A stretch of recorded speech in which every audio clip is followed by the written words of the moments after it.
What's up, champs? Welcome to another episode of the Short Shifts Fantasy Hockey Podcast, brought to you by Keeping Karlsson.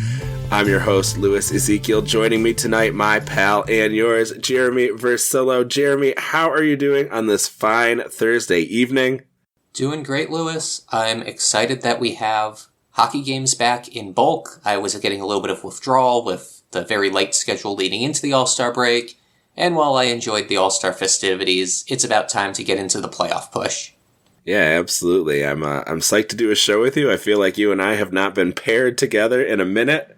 So it's going to be a really good one. And like Wyatt Johnston, Short Shifts is here to bring you extremely hot content every other day, just like he has been outstanding every other game. Going back to January 12th, Wyatt Johnston, 5 goals and 5 assists on the odd-numbered games, 0 goals, 0 assists on the evens. He does have one more odd-numbered game than even in there, but even still, quite an interesting stat. But you're not here to find out about when, if you can set your watch to Wyatt Johnston scoring or missing the score sheet. You are here to hear all of the headlines, injuries, outjuries, and hot and cold streaks. We do not have a theme for you today. Our theme today is a ton of info because we are going to cover a mountain of information, and we're going to start down in Tampa Bay. We got to start on a bit of a down note because Mikhael Sergachev making his return from injury. We had talked on the last show, Shams and I, about him getting back in the game. And unfortunately, he had to be stretchered off. This is what we heard from Chris Kren on Twitter. Sergachev had surgery to repair fractures to both his fibula and his tibia. No timetable. Can't imagine he plays again this year, let alone during the fantasy season, which ends in about 8 weeks. Just really terrible luck for him. He did make a social media post sort of talking about his situation and thanking the medical staff and joking about how much trouble he would have been in if he was out in the woods when something like this happened.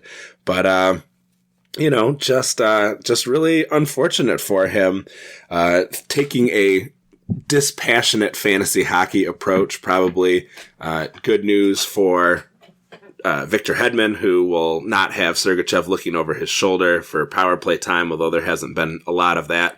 Maybe some benefit here for some other Bolts defensemen, but I don't know if there's anyone that's really jumping out at me as someone who's an ad with Sergachev's absence. Anything along those lines for you? Only guy I'm kind of keeping an eye on as a streamer is Darren Radish. He was on power play 2 and had some, not hot streaks, but hot games with Sergachev out. Obviously, Hedman's going to be the main power play guy, but everybody else is going to pick up the load. Calvin DeHaan got back into the lineup. Radish is the only one I'm kind of keeping an eye on. Yeah, makes sense. So all the best, obviously, to Mikhael Sergachev, and hoping that he makes a full recovery and is ready to go next fantasy season. We also got some really interesting news. I'm going to let you take the lead on this one here. But we found out today that the NHL has done an audit of all of the hits information from the season so far. What did they find? What are they changing? Is there anything that we should expect in our fantasy matchups to change here moving forward or looking backward? So, as a number of fantasy-focused Twitter minds have noticed, hits were actually way down this year. If you looked at the graph of hits per game combined over the last 5 years, it was kind of a straight line, and then it fell off a cliff for this year. So people were questioning the scoring technique. There was a conspiracy theory about, they want less hits so they can say the game is less violent. But today, or yesterday, the NHL dropped a random statistical update, which reads, as part of the ongoing effort to provide the most accurate statistical accounting possible of NHL games, the league has performed a comprehensive audit of the hits statistic in every game this season and made appropriate adjustments. The newly updated season totals are reflected on NHL.com and the league's statistical releases as of today. The result of this was a bunch of players got a bunch of hits added. I think I saw that Jeremy Lauzon got almost 30 hits added, Cal Clutterbuck got a ton added. Those are the guys at the top of the list, but it kind of looks like there was a 10% increase across the board. Unfortunately, this does not affect past fantasy matchups. Actually, I'll say that's a good thing because that would be utter chaos. As far as going forward, I have to question whether or not they've fixed whatever was causing the scoring problems, so it may be one of those things that they audit again at the end of the season. But something to keep an ear to the ground for as far as, are they crediting more people with hits in the next 30 games of the season? Or going into next season, if they say something about retraining scorekeepers, because I think hits are still tracked manually. Maybe that means you'll see some more hits, kind of minor peripheral things, but still something that is kind of unnerving that they're doing this retroactively when fantasy and daily fantasy and betting is on the line here. Yeah, I agree with you there. I think anytime we're talking about something that could change results for bettors, especially when, we're spending just about every commercial break getting various gambling things, shoved in our faces, I do think that's a little problematic. And I agree with you too. I know that people would like to maybe see some changes made, but I think it is the right call to not retroactively make any adjustments. I think you've got people making decisions based on the record that they have at this point. And, even if it hurts me a little bit, like I feel I'm in the upper echelon of hits getters in my cupful division, for instance, I'm within 15 hits of first place. And I have had some very narrow matchups. But ultimately, I don't even want to go back and look at things and see how things would have been different. I think that is an exercise in self-torture. But I understand why they are taking the approach that they are, in terms of, not making those changes so that you don't have people who have made decisions maybe based on faulty information. I don't love it, but I understand it. All right. We also wanted to talk about Winnipeg Jets struggling a little bit here, just kind of as an overall news item. They've been losers of 4 straight games with a likely 5th loss tonight as they trail Philadelphia 0-4, almost 0-5. They had a puck just trickle wide before the end of the second period. Obviously, maybe they come back all the way and win. We won't know, but they had this streak of not allowing 3 or more goals for a big chunk of the season, and now they have allowed 3 or more goals in 3 of the last 4 games.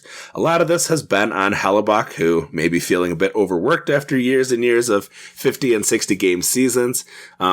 Brossoit is taking the hit today and just hasn't been, or isn't being the solid spot start he's been almost all season. He is currently on the hook for his worst start of the year and his first and only really bad start since the first game on October 19th. All season long, it's been kind of conventional wisdom that the Jets are playing this great, defense and their goalies are really performing well. I want to make sure that when we run into, a stretch that maybe is forcing us to rethink our conventional wisdom. Brossoit may not be that sure thing guy right now. Hellebuyck probably still, where you drafted him, he should be starting every game that he gets for you, but you might look at some of the matchups and decide that you want to try something different. So just something to keep an eye on here and want to make sure that you're not putting yourself in a bad situation, potentially. The last thing on our list here was something that came up of our headlines, something that came up in your Allied chat and that I had noticed too, and that is that Kyle Okposo has ascended to be a line 1, power play 1 guy. I was just wondering, does this move the needle for you at all? I know that he, like you said, came up in your Allied chat, which is a feature we have on the Keeping Karlsson Discord, where all the people who picked at your slot in the slow draft are together in one chat and can kind of give each other advice. So what was that discussion like, and where are your thoughts on whether Okposo is worth an ad in this new position? I'm a non-believer here. He still only managed 13 and a half minutes of ice time with that primo deploymento last game. So it seems like they're pulling him off the ice when they need a goal or in a tight game. If I remember correctly, they were trailing by 1 late and made a big push, and I don't think he saw the ice much, and they went straight back to the loaded top line / 6-man unit. Even the power play, it was more of a 1A, 1B type of thing. Alex Tuck and Dylan Cozens, I believe, were both on the second power play unit, or maybe it was Middlestat centering it. Either way, I suspect this doesn't last, and even if it does, I don't think Okposo is any better than Middlestat or Petr on Buffalo. Yeah, I as anxious as I am, I'd love to find some spots where we disagree because I think that always makes things more interesting. But I gotta agree with you here. I had that sort of momentary like, oh, nice, there's a guy on free agency who's a line one, power play one guy. But yeah, just not really doing it for me here. And yeah, I'm gonna pass on him as well. I think there are some more interesting folks, especially. I brought this up on the show on Tuesday with Shams, but I'm kind of interested in grabbing who I can from the Minnesota Wild, given that they've got another off night game remaining this week. They start next week with Monday, Wednesday, and then they have 2 off games the week after that as well. So I would rather kind of have some rando from the Wild versus, even Okposo with that improved deployment. Real quick, I want to jump in here with some breaking news. Earlier today, Pyotr Kochetkov got pulled after giving up a really ugly soft goal from beyond the blue line, and Antti Ranta was playing for the Canes. Well, Kochetkov is back in net to start the third period because apparently Ranta suffered a lower body injury. That means if Kochetkov's available, you should definitely add him because he has Spencer Martin as his only competition, and if your league is particularly deep, add Spencer Martin because Kochetkov hasn't even been that good lately. Yeah, wow, that's quite a turn of events, obviously. Ranta is a grenade with the pin pulled anytime that you have him on your team, but certainly having him go into a game where he maybe was a bit cold obviously was not the solution, and maybe the most Band-Aid boy of goalies out again with injury. Kochetkov, luckily, was in line to win the game and now is back in line to win the game for those folks who had him. So on the strength of a Martin Necas first period natural hat trick. So some nice success for Necas there. Toivo Teravainen with 3 assists also kind of getting himself off the schneid thanks to Necas in large part. Man, that guy is driving me crazy. I wish I dropped him at a really bad time. I picked him up at a bad time, and I dropped him at a bad time. But that's how it goes sometimes with those streamers. All right, so we already talked about Sergachev injury, but we do have quite a bit of other injury information to discuss. The first one is quick and easy because there's not much actionable with it. Jack Hughes, Tyler Toffoli making their return here on Thursday. Toffoli was only out for the one game with an illness, but obviously Hughes out over a month, so I know his owners are very glad to get him back. The only real point of discussion there is that means Palat and Mercer have both been shifted down off of power play 1 and moved down in the lineup. So maybe not as appealing, those folks who were getting that nice deployment from before, but we kind of warned you a bit about that in Tuesday's show. So nothing especially new there, but very exciting, I'm sure, for the Jack Hughes folks to be able to get him back. This one's not super fantasy relevant, but we did have an injury update from Boston. Boston having a very nice night for themselves against the Canucks, but they did get some bad news for their lineup down the middle. What have you got for us there, Jeremy? Matthew Poitras has undergone shoulder surgery and will be out for 5 months. If you remember, he is the recent draft pick. I believe he was a 2023 draft pick who had cracked their roster and was doing some good things for them and then was allowed to play in World Juniors, and unfortunately he suffered an injury shortly after returning from that. Bright future for the kid, wish him all the best in recovery, but not particularly relevant outside of Dynasty fantasy leagues. Yeah, he did spend some time lined up with guys like Pasternak and Marchand for a while, but since he has been off of that grouping, he's not been what he had been before. So, yes, a promising up-and-comer, and certainly someone that the Bruins will be relying on to shore up their depth down the middle, which obviously took a huge hit this offseason with that pair of retirements. But, not going to be a solution for them for the remainder of the season here. We also got Baron Hayton back. I know folks have been waiting for him to make his return. He has been on this fourth line with Genther and Cooley. So obviously some young but very talented line mates. And I know you wanted to say a couple things about him, so I'll let you take over here as well. Yeah, Hayton was a guy I had really high hopes for early in the season. Don't ask me who I may have projected him to have more points than, because that's not going well. He was kind of snake-bitten before the injury. I think he went like 10 or 15 games before his first point. He did have 4 points in 4 games right before he got hurt. He was still seeing 18.5 minutes a night, 63-ish% power play 1, and his IPP was 20%, which is extremely low, and his PDO was 960, which is also really low, shooting 6%, 6.7 on ice.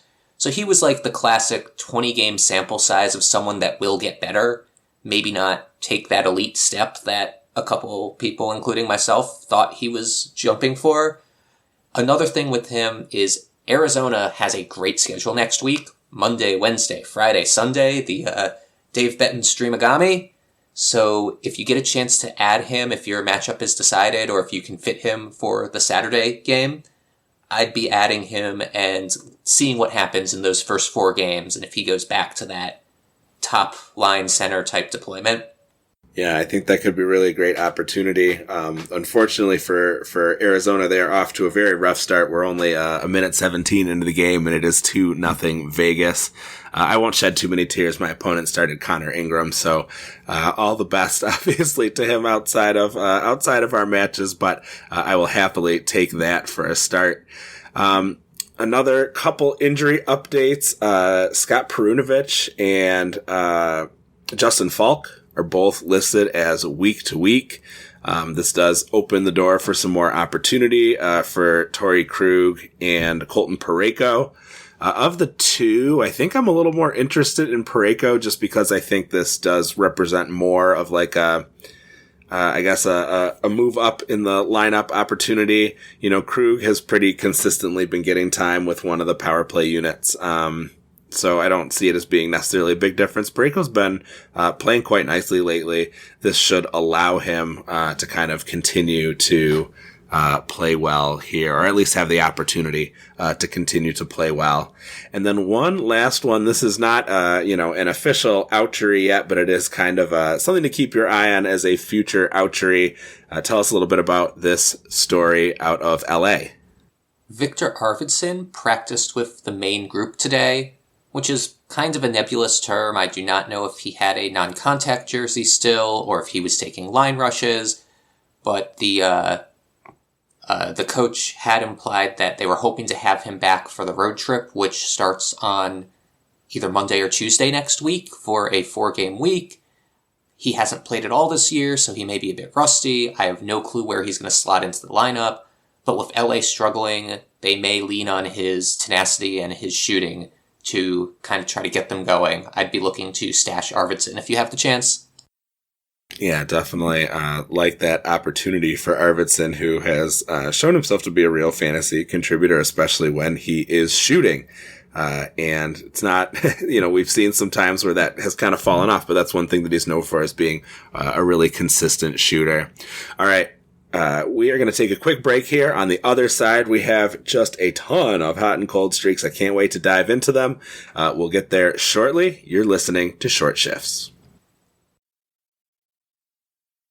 Welcome back to Short Shifts. Jeremy, we have just a mountain of hot and cold streaks. I'm going to let you start with a cold streak from a very high caliber player. We're going to head back to Winnipeg, that we had talked about having a bit of a struggle over these last few games. Maybe this guy's struggles parallel could be part of the problem. Certainly looks that way. In the last 5 games, Kyle Connor has 0 goals and I believe 0 assists. He also has 21 shots in those games, though, which is good. 4 shots per game is definitely elite territory. I will point out that in the last 5 games, not even including tonight where they're getting shut out, Winnipeg has a total of 5 goals. Brighter days are on the horizon for Kyle Connor. I wouldn't worry too much about this cold streak. Yeah, even if you're worried about it, there's not a whole lot to do there. You don't want to sell him when he's, at his lowest value. We want to see him at least make an improvement before you think about shopping him, and I think he'll get back on there. He's not gonna go 0 for 21 for many times this season, I would imagine. I'm not 100% sure about this. I think his goal that he did get in his return game may have been an empty netter. I know that he is tied for the league lead with 5 empty net goals. Right behind him with 4 empty net goals is the next guy on our list. Another guy who's a little bit cold, at least compared to what he had been doing before. But I wanted to bring him up because I also had kind of an interesting statistic about him, and that is Blake Coleman. I did on Twitter suggest that maybe playing against his old team would give him a little bit of inspiration, and he did manage an assist so far tonight, and that game is still ongoing.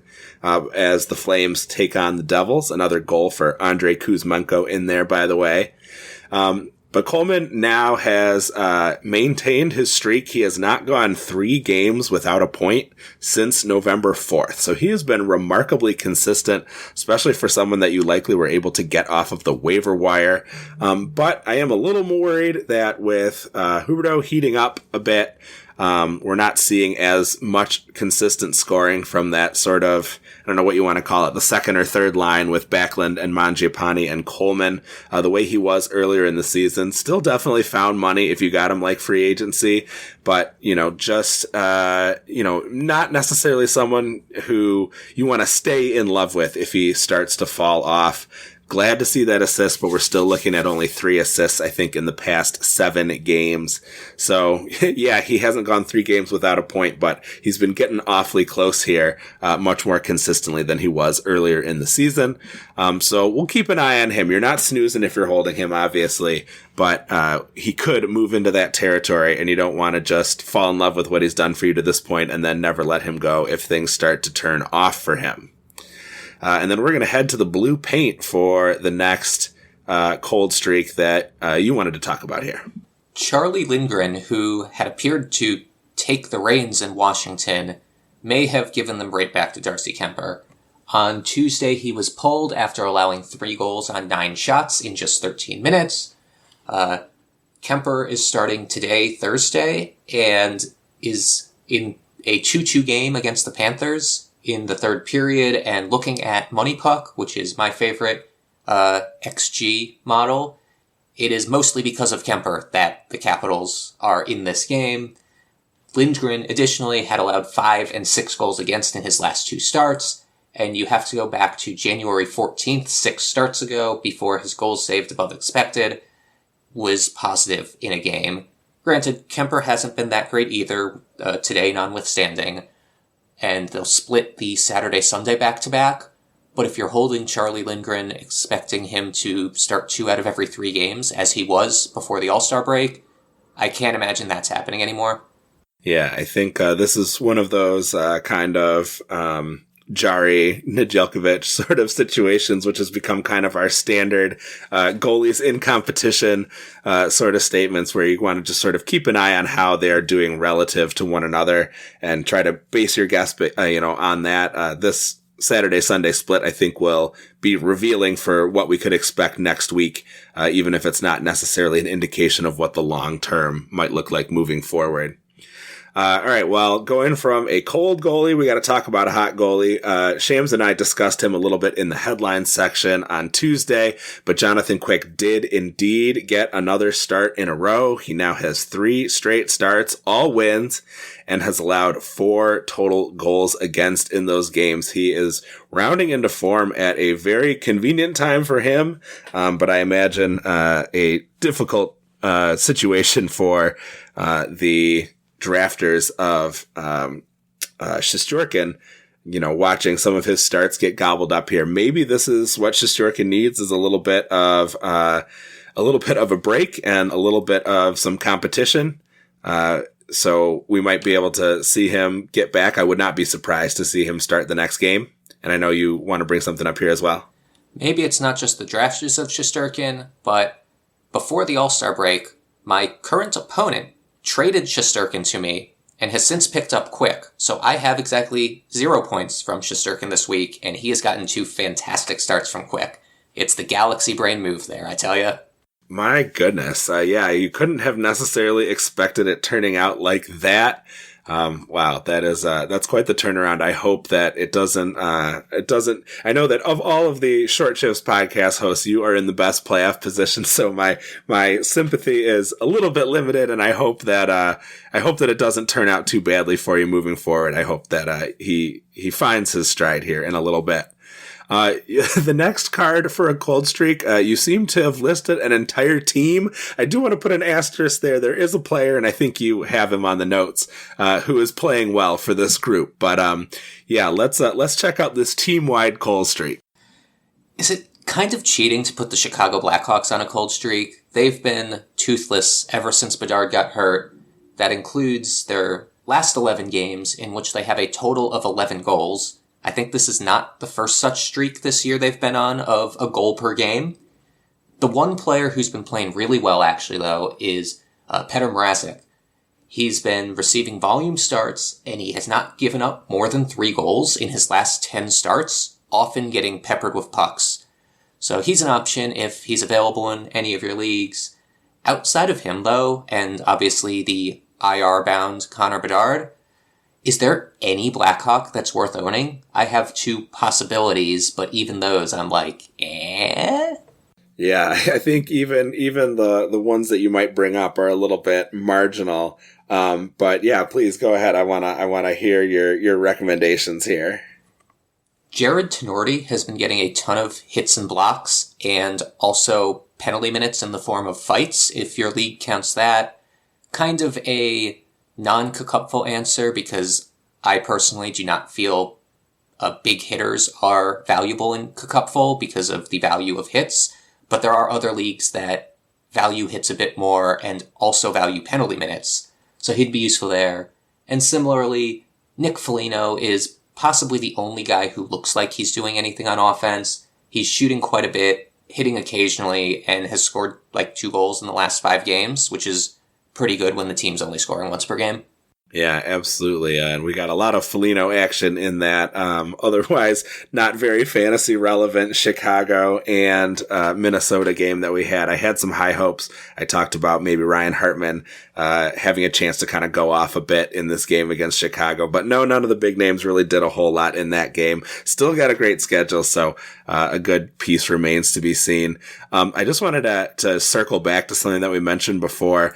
About the New Jersey Devils. Andre Palat did get moved off of the top power play, but he is doing pretty nicely for himself this game. He's got, I believe, a goal and an assist tonight, just the goal. But he is remaining at even strength with Nico Hischier and Jesper Bratt. So don't go rushing off to drop Andre Palat. Not that you would. And then also Kyle Connor has broken through from his cold streak. He's gotten the classic Short Shifts bounce. He just scored his 19th goal on a backhand in the, at 14:48 of the third. I don't imagine it's going to change the outcome of that game for the Jets, but nice to see Connor get on the board there. A short shifts bump in real time as we are discussing his cold streak. So who knows? Maybe we can get some of these other guys along the way. I have, as unshocking maybe as the Chicago Blackhawks team-wide cold streak, I have a bit of a shocking hot streak, or at least one that I've been hoping to talk about all season long. Alex Ovechkin on a hot streak? I think his owners, who have been, obviously unhappy with his performance through the season, maybe some rest over the break is just what the doctor ordered. He has goals in 3 straight. Very relieving to see him score a typical Ovi power play goal from his office tonight. He has 5 points in the last 4 games, 3 goals, 3 assists. I don't think that it's going to be enough to make him not a disappointing player for where he was drafted. But hopefully those OV managers who hung in there and, decided they were going to sink or swim with this guy are happy with his recent production, and with luck, he can keep it up. And then we got one last late addition. I see it popped in on there. We spent some time talking about the depth of the Boston Bruins down the middle. Tell us a little bit about this latest addition to our hot streak list. I was actually surprised at how scorching white hot this hot streak is. Charlie Coyle has 2 shorthanded assists tonight, which is always nice. So I pulled up his player card, and it turns out that he has 15 points in his last 10 games, which is part of a 10-game point streak. Additionally, he has 24 points in his last 20 games. So he's playing at like a 90-point pace right now, centering Marchand and Jabrusk, I believe, and getting some power play time and some shorthanded time.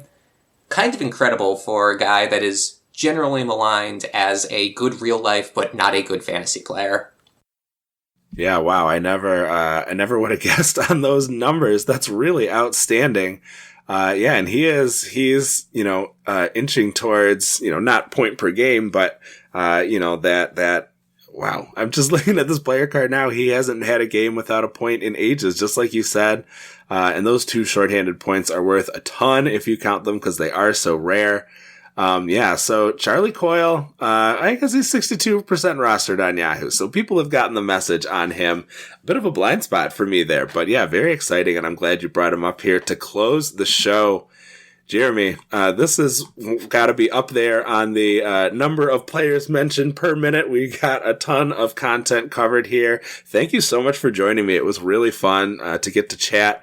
Obviously, we are, chatting with each other on the Discord quite frequently, but it's nice to actually speak with one another here. I hope all is going well for you out in lovely Seattle.